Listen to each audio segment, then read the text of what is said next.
یہ مولانا وہ نبی کریم صلی اللہ علیہ رسول کریم علیہ السلام کی تجدید و تکفین کا ہے، بہت شرارت پر مبنی ہے اور لوگوں نے اس میں بڑا فساد برپا کر دیا۔ ایک بات تو جو مشہور ہو گئی نا کہ رسول کریم علیہ السلام کی نعش مبارک 3 دن 3 رات پڑی رہی، اس سے بڑا فتنہ پیدا ہوا۔ لوگوں نے سوچا یار مسلمان کدھر چلے گئے، 3 دن 3 رات آپ پڑے رہے۔ بالکل بکواس، جھوٹی بات ہے۔ آپ سوموار کو فوت ہوئے، دوپہر کے وقت ہوئے، کوئی کہتا اثر کے وقت، سوموار کا دن تھا، ایک ہی رات گزری، اگلے دن سارا دن۔ السلام علیکم۔ منگل اور بدھ کی درمیان تھا، سوموار کو فوت ہوئے، زوال کے وقت یا اثر کے، اور ظاہر بات ہے کہ اگر فوراً جلدی کر کے دفن کر دیا جاتا تو قیامت آ جاتی، ارد گرد کے مسلمانوں تک خبر پہنچی، وہ حضور کا آخری دیدار نہیں کرنا چاہتے۔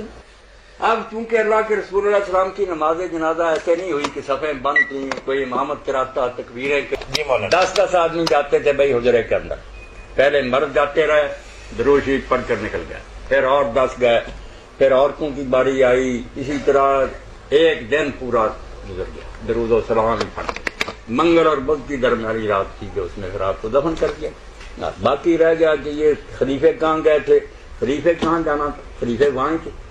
جب جھگڑا ہوا کہ حضور کو گھر میں دفن کریں، مسجد میں کریں، بیت المقدس لے جائیں، مکہ لے جائیں، تو فیصلہ تو حضرت ابوبکر نے کیا کہ رسول اللہ جہاں دفن ہونا چاہتے تھے وہیں اللہ نے ان کی جان قبض کی ہے، کہیں نہیں لے جانا، یہی دفن۔ ان کے کہنے پر تو فیصلہ ہوا، کہاں وہ گئے ہوئے تھے۔ پھر اسی طرح نماز کا جب ہوا، کون نماز پڑھائے، فرمایا کوئی امامت نہیں کرے، یہ بھی حضرت ابوبکر نے کہا کوئی امامت نہیں کرے گا، حضور پر درود پڑھتے جاتے کرتے تھے۔ جب نہانے کا موقع آیا انہوں نے کہا حضور نے فیصلہ یار کر دیا تھا کوئی جھگڑا نہ کرے، آپ نے کہا تھا کہ میرے گھر والے مجھے غسل دیں گے، سب مسلمانوں کو شوق ہے مگر اس طرح تو بہت گڑبڑ پڑے گی، اس لیے علی دے گا، عباس کے بیٹے ساتھ ہوں۔ تو حضرت علی نہلا رہے تھے، بھائی جو تھے فضل اور قسم حضرت عباس کے وہ پہلو بدلتے تھے۔ ایک صحابی تھے مدینے کے، انہوں نے آ کر دروازہ کھٹکھٹایا کہ علی خدا کے لیے جو ہمارا حق ہے حضور کے بارے میں کہ ہم لائے تھے اپنے، اس کا واسطہ ہے کہ مجھے بھی موقع دو۔ انہوں نے کہا ہاں ایک آدمی تمہارا میں ساتھ میں لا لیتا ہوں۔ یہ لوگ اس لیے کوئی کہیں نہیں گیا ہوا تھا، سارے وہاں تھے۔ شرارتی لوگوں نے ایسی باتیں گڑ لی کہ یہ خلیفے تو گئے ہوئے تھے، 3 دن بعد لوٹے اور پھر پچھتاتے رہے کہ ہم کیوں نہیں تھے۔ ایسی روایتیں بنا بنا کر مسلمانوں میں آگ لگا دی۔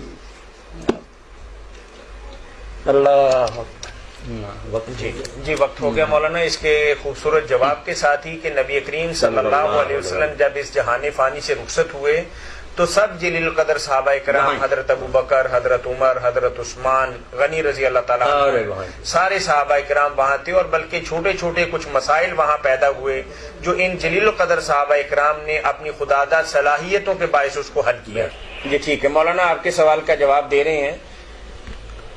میری بہن یہ اہل البیت کی جو اصطلاح ہے نا، جی جی یہ مختلف مواقع پر مختلف معنوں میں استعمال ہوئی، ہر جگہ ایک ہی معنی نہیں، کہیں تو صرف 5 ہی مراد ہیں، اللہ کے رسول ہے، علی ہے، فاطمہ، حسن اور حسین ہے رضی اللہ عنہم، یہی مراد ہے کہ آپ نے کملی کے نیچے نے لیا اور کہا اللہم ہؤلاء اہل بیتی، اے اللہ یہ ہیں میرے اہل بیت، ہاں جی تو اس میں تو یہی مراد ہے۔ جی جی مگر ایک اہل بیت کا دائرہ کھلا ہے جس میں حضور کی بیویاں بھی آتی ہیں، جیسے قرآن مجید میں جو آیت آئی وہاں یہی بات تھی، اللہ کے رسول کی بیویوں کو اللہ نے چونکہ کچھ خاص حکم دیے کہ پردہ کرو، گھروں میں رہو، اپنے آپ کو، وہاں یہ چونکہ ابتدا تھی پردے کی تو معلوم ہوتا تھا کہ یہ بوجھ نہ محسوس کریں کہ ہمیں گھروں میں بند کیا جا رہا، تو وہاں اللہ نے کہی کہ نہیں، تنگ کرنا مقصود نہیں، اے رسول اللہ کے گھر والوں، اللہ تعالیٰ صرف یہ چاہتا ہے ان حکموں سے کہ تم پاک صاف رہو، کوئی تہمت نہ لگے۔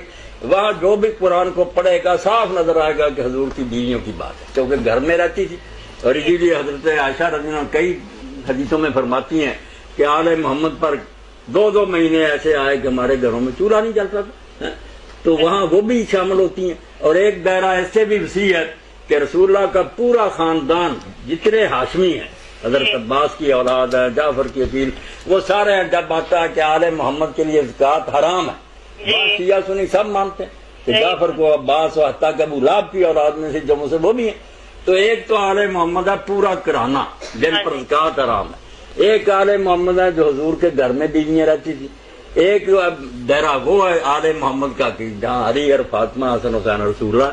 یہ جدا جدا موقع پر نا پڑھتے آئے تو خود ہی سیاق و سباق بتا دیتا ہے کہ یہاں کیا بات ہو رہی ہے۔ صحیح بات ہے، سب کا درجہ احترام کرنا چاہیے۔ جی صحیح ہے جی، بہت شکریہ.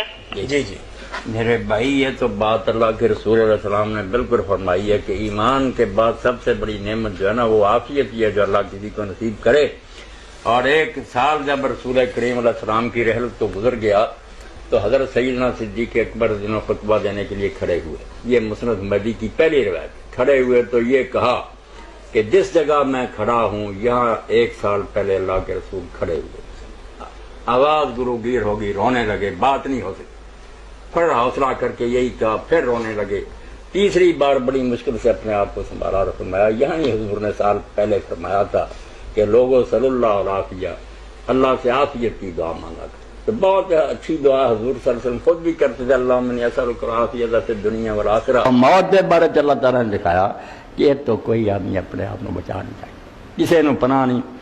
رسول کریم علیہ السلام نے جو غسل دے رہے رسول اللہ نے لوگوں نے پوچھ لیا کہ سارے کا جی کرتا حضور سے ہی فوت ہوئے، سارے تو محب ہے، تو انہوں کون غسل دو گا؟ علی دے گا اور میرے گھر دے دے. باقی اپنا شوق مبارک ہے تمہیں، مگر ایک کام جڑا میرے اہل بیت دا ہی ہے کہ غسل دے. تو حضرت چلی پھر نہ ہوندیاں جو کچھ کیا کہ اللہ دے رسول اگر تو نہ منع کیتا ہوندا جدا فضا تو زیادہ اللہ چیخن چلاؤں تو تے اپنے اکھاں دا پانی جڑا سی سارا ختم کر دے. تیری جدائی کوئی چھوٹی جی گل ہے اور ساری بیماری لمبی ہو جاتی اور سانو کدی بھی غم تو نجات نہ ملتی، مگر تیرا جانا ساری تسلی بن گیا جب تو ہی رہا دنیا سے اور کہنے رہنا. کہہ لے حدیث عالم انہوں نے جدوں درس دینا نا اس درس سے اپنے جے شعر ضرور درونا. بڑی نچوڑ دی گل واز کرنے کہنا نبی محمد ریا نہ تھے جو محبوب خدائی. اللہ دا ایڈا پیارا سی نبی محمد ریا نہ تھے جو محبوب خدائی. اے زندگی تو جیون لوڑے کس بابل بھی جائی. تو کس بات کا بیٹا آنا میں زندہ رہا رسول نہیں رہا. حضرت فاطمہ روندیاں ہی رہ گئی تو نبی پاک چھڈ گئی. اور حضرت صاحب دیکھا فرماؤں جب وقت آخر آیا تو میں ویکھیا بھی بی بی فاطمہ آئی اور وہ چار بالکل اپنے باپ کی چار اسی طرح سے جی رسولہ چل رہے. تو حضور نے قریب کیتا تو رو پائی کچھ گل کہی پھر کوئی گل کی تو ہس پی. تو میں آخیا میں انہوں بڑی دانا سمجھے بےوقوف عورت ہے. انہیں روندی سی انہیں ہس لیے تو پوچھا انہیں آخیا نہیں میرا رسول اللہ کا راز ہے. بعد پھر حضور تو پوچھا بے میں ماں ہے اس حق پر دسیا کہ پہلی باری حضور نے قریب کر کے آخا بیٹا میری جدائی کا وقت آ گیا بس وقت آخر ہے ملنا جڑا ملنا تو چھڈ لیا. میں رو پی بعد جا کے فکر نہ کر سارے میرے خاندان تو پہلا تو وہی آ کے ملے گی. تیرا تھوڑا تھوڑا تو جلدی آ ملنا مینوں پھر میں خوش ہو گئی. چلو جدائی چھوڑی کچھ لوگ 45 دن آدھے کچھ چیز میں نے اس تو زیادہ نہیں دیکھی بہت ہو گئی. اور اس دوران کسی نے انہوں نے مسکراؤں نہیں دیکھا. مسکراؤنا کر رسولہ جیسا باپ دنیا چھٹ گیا. اس پر کیا میں نبی محمد ریا نہ تھے جو محبوب خدائی. اے زندگی تو جیون لوڑ ہے کس بابل دی جائے. نادانی اور جہالت جب اسی لمبی ٹان کے سو رہی ہیں بڑا وقت پیا. اے تو بڑا شیطان کا کوئی چال نہیں کہ انسان کو فریب کا ٹائم بڑا. حالانکہ ٹائم بھی نہیں پتا لگے جمعے بیٹھے بیٹھے میں ہی ختم ہو جاؤں تھی چپ ہو جاؤ. کنے عالمہ سنیا جمعہ پڑھا کر گیا لوگوں سن لیا مولوی صاحب سے بہت ہو گئے. اس تو کوئی گارنٹی نہیں کسی کو انہیں ہمیشہ زندہ رہنا مگر ایک گل نہیں پلے بنتا. تلسی بات چڑھ جائے من نہیں بن جاتی دل ٹکتا کوئی نہیں. حالانکہ گل ٹھیک ہے کوئی شخص انہوں نہیں چلا سکتا. کنے اپنے ہاتھی توڑ چکا باپ چلا گیا دادا چلا گیا قبر انہوں نے بنا گیا مگر اپنی واری گئی ہے میرا نمبر نہیں آنا. تو اللہ تعالیٰ فرماؤں ہے گل کوئی نہیں. اللہ تعالیٰ کی حکومت بہت مضبوط ہے.